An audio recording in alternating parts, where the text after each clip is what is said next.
at this point, we would like to welcome our great youth leader, Ms. Faatiha Aayat, who is a child's rights activist and climate campaigner, to come and speak to us.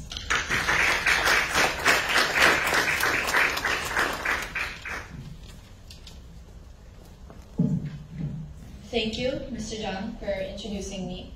While we find ourselves here today to celebrate the proclamation of the United Nations Day, I consider myself as a privileged girl, as I arrived here directly from school, and will return to my school right after this event.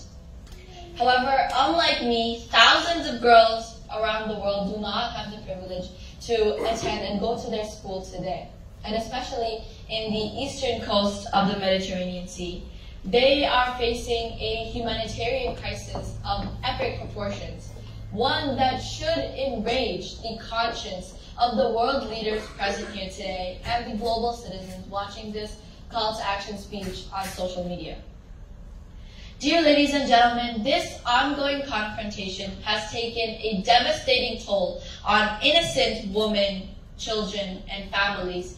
And let me be more precise and particular. This is not the time to assign the blame to one side or the other. Rather, this is the time to recognize the immense sufferings that this protracted conflict has inflicted upon those civilians who neither initiated it nor ignited it.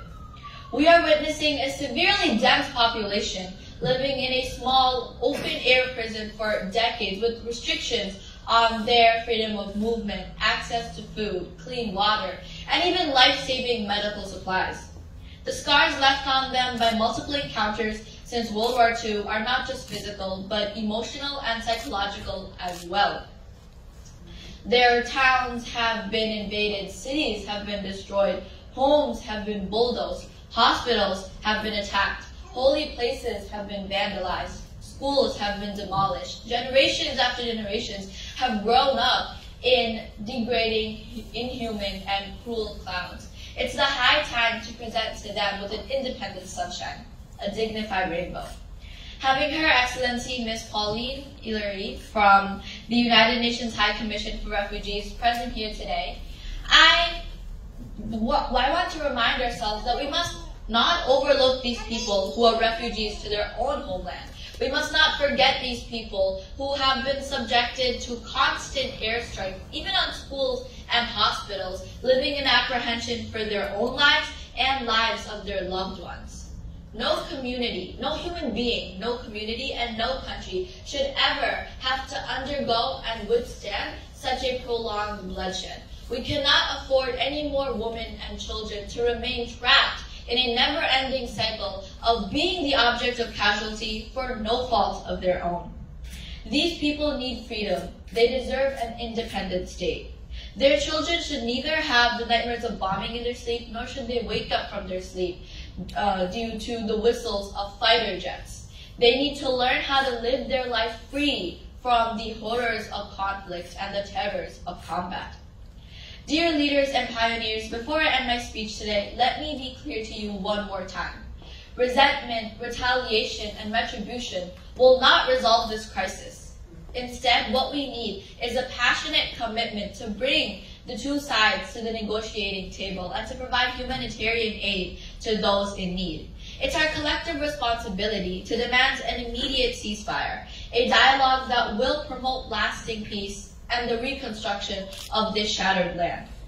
Let us channel our animosity, antipathy, and aversion into a constructive action for future peace and security. Let us demand accountability for those who perpetuate the Universal Declaration of Human Rights. Let's extend a hand of compassion and empathy to those innocent victims.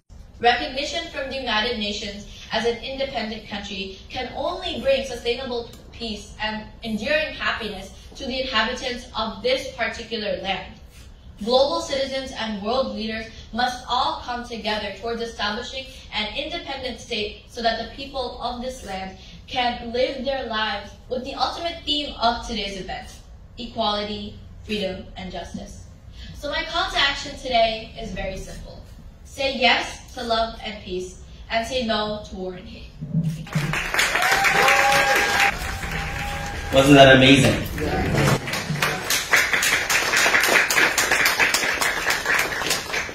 What I picked from Faatiha was that final call to action, right? Help, peace, coming to the negotiation table. There's really no reason for us to be fighting when we are one. So thank you so much, Faatiha. We will cherish all that you have said. Thank you.